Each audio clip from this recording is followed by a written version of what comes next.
climb 14 of 18. Yeah, we took a wrong turn. You ready to make freaking party or what, baby? Let's go. Woo!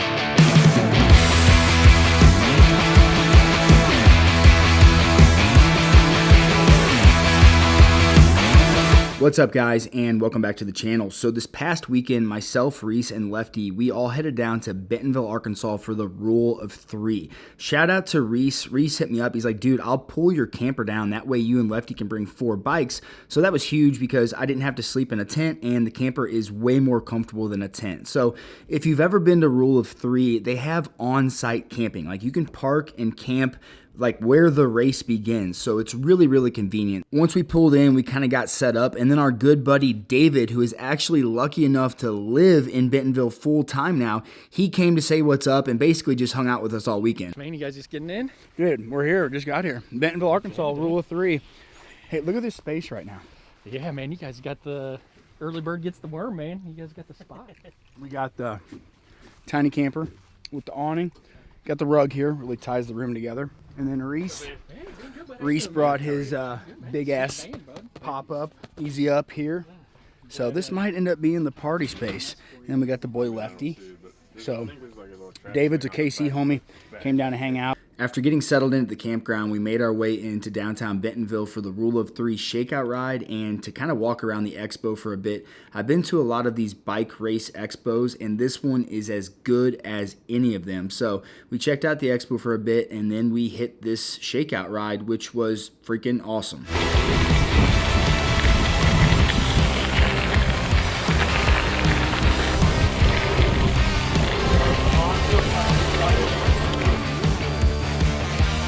When we finished the shakeout ride, we headed into the Meteor, which is a coffee shop where the expo is, the shakeout ride, and the packet pickup. And I got to tell you, for an event that I believe was like under $100, I don't remember exactly, but I don't think I paid more than $100, the swag bag is so good. You get so much good stuff with the race entry. There was actually even a bag of protein on the table that you could get as part of the swag bag. And I was like, no, that's too good to be true. Like, that's an item you must have to buy. And I didn't pick one up, but it's just, you get so much stuff. It's such a good value. But we got the packet pickup, enjoyed a couple beers, and then eventually made our way back to the campground. So what, you want me to just bring a thing of beer out? Pendejo. So when I see you guys on the trail, I just like... Piche meate. I'm going to give you guys a quick little tour of Lefty's van upgrades. So this is a rack, Radio Vans rack. We have 2 mountain bikes on this rack right here. They're clamped in on the fork, and this slides in and out, and they barely fit. We kind of had to turn the bars on this one, but they barely fit under the bed here. So this is for Sunday. I got the gravel bikes for tomorrow. So 2 bikes in the van, 2 bikes on the rack, and then he's got these 2 batteries here. No solar yet, but these 2 batteries will pretty much charge anything we need for a few days at least. What is that? Is that the dude on that sock? He abides. Yeah, who's making fun of that $40 shower now, huh? Well, did you hear it? It doesn't really work, so I think we're all still making fun of it. And I'm just laughing at myself now because I believed in you. Dude, it works. It's impotent. There you go. Let the pressure out and pump it back up. Let the pressure out to repressurize it? It's sieving air. Why do I do this to myself? Why? Why do I live this life? I don't have to live this life. Dude, it works. Yes, it does. It works. Mother's milk. The next morning. So the weather for race day was full sun, a high of 85 degrees, but basically no wind. I'm not going to say it was perfect weather because it was a little bit warm, but sunny, not raining, not really windy, I'll take it. So as we're rolling out here, the guy you see is Andy Chastain. This guy is a whole vibe. He's like the guy that makes Rule of 3 happen. Super, super cool guy. He's got like the big sunglasses on, the mullet. He's walking around in like a Jesus robe. But I actually ran into Andy several months back when I was down in Bentonville mountain biking, and I had a bad mechanical, and he stopped on the trail and like helped me for like 35, 40 minutes, and he didn't have to stop. And I just said, dude, thank you so much for taking the time to stop. And he said, as soon as people stop stopping to help others in Bentonville, it's no longer Bentonville. So just a super cool guy, and I really appreciated that. We got Tim and Reed out here right now. What's up, guys? What's going on? You guys might remember Tim from the Unbound video. Build a mud man. He's the singing tandem man. So these boys are a damn locomotive on this thing. We'll switch off. You and Reed can Yeah, right. So shout out to Tim and Reed there. Those guys are absolute freaking monsters. Some of the single track we rode on this course is tough enough on a regular mountain bike. I can't imagine doing it on a tandem. But this year's race, the longer distance was roughly 114 miles for a total distance and around 9,000 feet of elevation. So I knew going into it there was going to be a lot of climbing. And the thing that makes Rule of 3 unique from other races is it's a mix of gravel, tarmac, and single track. And honestly, the toughest part is the single track. And I appreciated it this year because to start the race, it was basically 13 miles of a mix of gravel and pavement. And we didn't hit the first single track section till like mile 13. So that kind of gave time for the race to break up. And you didn't have as many like bottlenecks at the single track. You still had some, obviously, but it really wasn't too bad from where I was at in the race. Thank you. Thank you.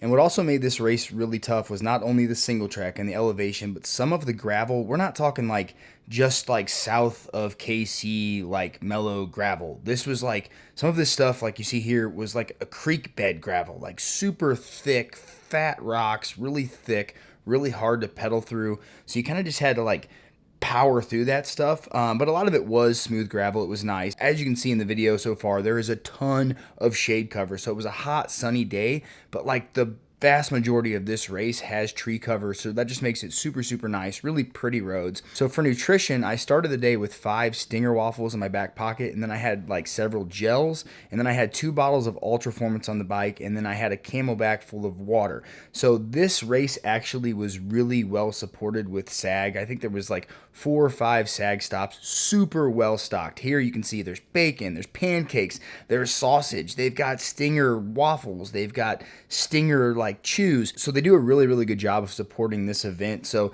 as long as you bring enough food with you, food and water to get to the first aid station, you're going to be in pretty good shape. Hey, Anthony here is doing 114 miles on a full suspension, what, 29er? 29er. Dude. I wish you were on it when you hit mile 55. What's going to happen there? From there, it's about 14 straight miles of single track. Goodness gracious. All right, so let's talk about bike setup. As you saw there, Anthony was on a full suspension 29er, and he mentioned, hey, you're going to want a bike like this at mile 50. And before I went into this race, I didn't know when the single track was actually happening. I looked to see where the SAG was, but I didn't really want to know when I was hitting the single track. So, you know, I wasn't just acting surprised. I was curious to see what he had to say, and it ended up being Little Sugar and Back 40 that we rode, which is gnarly on a gravel bike. I would much rather have a full suspension mountain bike for those trails, but a couple different schools of thought here. So you can ride a full suspension mountain bike and you're going to have roughly 20 to 24 miles of single track, and that bike's going to be great for that. But me personally, I would rather have a more traditional gravel bike for all of the pavement and all of the gravel. But then again, I was talking to Micah Gordon, for example, and he was like, dude, he's like, but some of those gravel roads were super chunky, and you know, having a mountain bike with a wider tire would have been more confidence inspiring going down some of those hills. I mean, the guy that won the race, Payson McElveen, I heard that he was on like a prototype bike that had like a 2.3 wide tire on the front and like a 2.2 on the back, but is still a gravel bike. A bike like that might be the perfect bike for this race. But my bike, personally, I was on a Cervelo Aspero. It's a race gravel bike. I had a 40C Maxxis Rambler on the back with a 43C Gravel King on the front. The Gravel King barely fit, but it fits. And then I had a 2x setup.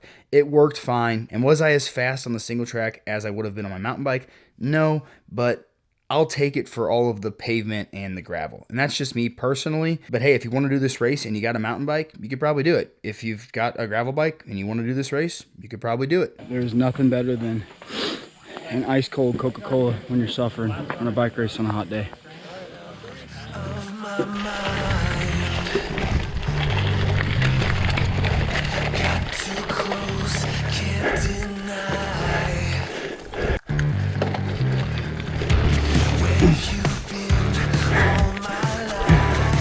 What's going on, man? David, Good to see you. Good to see you. little one.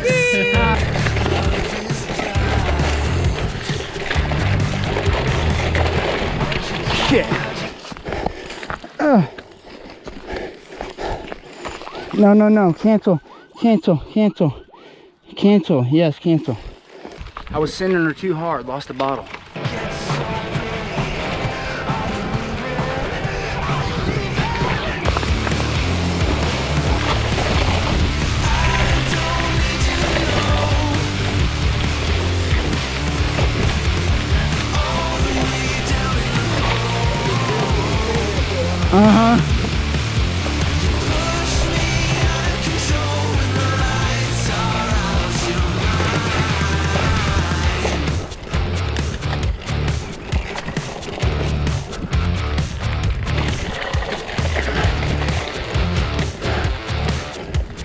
So I take great pride in cleaning hills, but on my mountain bike, I'm not geared right.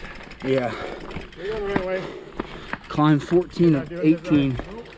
Yeah, we took a wrong turn, Trail that kept going that way, I so we have to go back down. I don't know. So we're gonna go back down and then try to take the right turn. So we just got a bonus climb there, I guess. Bonus climb, huh? Bonus climb. We're heading this way. I always like 500 feet more climb. Right. Not 500. Added some good luck, mileage guys. and vert. All right, so we came up on another rider, Jeff, who was climbing up, and he said his computer's good. It says take a left and 300 feet. And what's your name, man? Alan. And then Alan in front of me has two computers. One says off course, and the other one says good. Mine says off course, so I think we're good. I think that we didn't just climb this for nothing.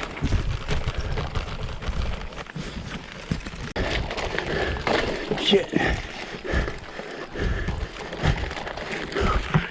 I don't even know if these are like B roads or mountain bike trails. I don't think they're mountain bike trails. Service access roads or something. I don't know who drives on these roads. That's what I'm trying to say. So we actually did take a wrong turn at some point on the trail, added about a mile and a couple hundred feet of vert, but hey, what's another mile and a couple hundred feet when you're doing 114, right? So we kind of got back on course, and what I love about this race is it's not boring. There's always something different. Like, hey, 1 minute you're on the pavement and then you're popping onto a mountain bike trail, and then the next minute you're on a beautiful gravel road. So it's really fun to mix it up, and I think that's just what makes this race so fun. It's an adventure, and if you get a little bit lost, that's okay. You're lost in a beautiful area. All right, so I'm at mile like 102. My Garmin is like all out of whack. 102.7, so I got Gabby. About 11 to go. Yeah, my Garmin is just like going crazy. Leaving the aid station, it was telling me to go one way and then U-turn. So she is helping me find the route right now. Thank you, Gabby. A few moments later. Yep, put a fork in me. I'm cooked. Mile 109. About 6 more to go. Like 3 of that I think is on the single track, back 40. My freaking quads, my calves, my hamstrings, Right now it's in my right quad. Which went to my hamstring. It'll probably jump to my left and then go down to my calf. Got bad cramps. We're almost there. We're gonna freaking get it done though.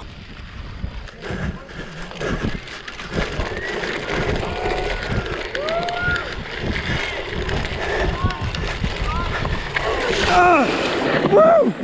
Oh shit! Woo! Oh fuck!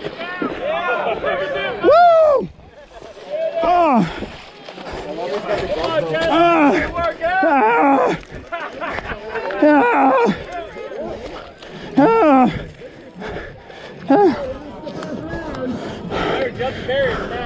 Oh shit! Oh shit! Jump that stuff.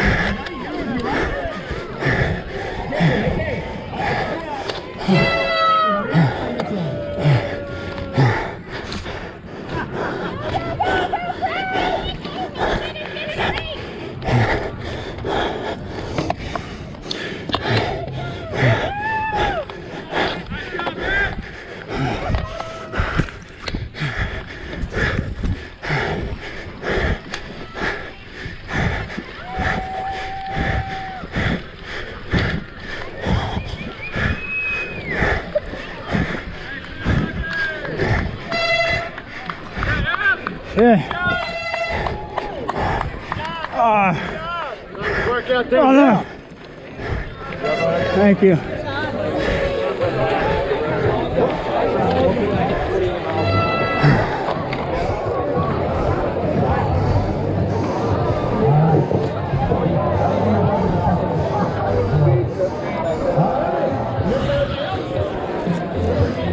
Holy shit. Payson McKelvin, your champ today. Hey, good shit, man. You enjoy that silver bullet.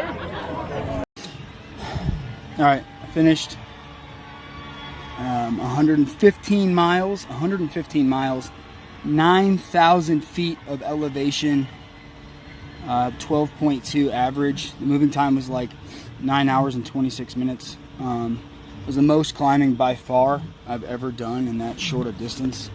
Like Unbound 202, that was 202 miles in 2019, was 11,000 feet of climbing. So it was tough, really tough. I'm cooked. I need to drink some Coke and just kind of like sit for a sec. But probably the most epic day I've ever had riding a bicycle. 0 mechanicals. The tires were great, held up. So that's good because there was a lot of punctures out there today. Let's see what they got in the finish line goodie bag.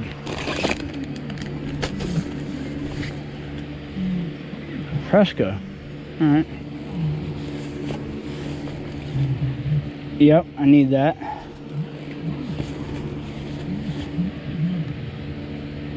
And a beer. And they got a burrito. It's warm. So I'm normally like all about boozing after I get done riding. Especially a race like a long race. I have like 0 interest in drinking alcohol right now, but I think I just need to eat. I think I need to eat, drink this Red Bull, maybe some Coke, and I'll feel better. Amazing event, amazing weekend. Guys, do me a favor, give the video a thumbs up, hit the subscribe button, share the video, and until next time, keep crushing it. Oh, and your boy Lefty is now a 2-time para champion for Rule of 3 in the 50-mile course. Let's go. Zach Elgin. Let's go! Get up. Woo! Two-time para champ now. 2-time.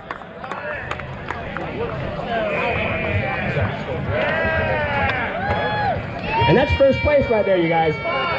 2-time. Woo! Zach, you want to say something? Yes. He said yes. Hey, throw him up! Throw him up! Woo! Nice, Zach. Way to go. Thanks for coming to Rule 3.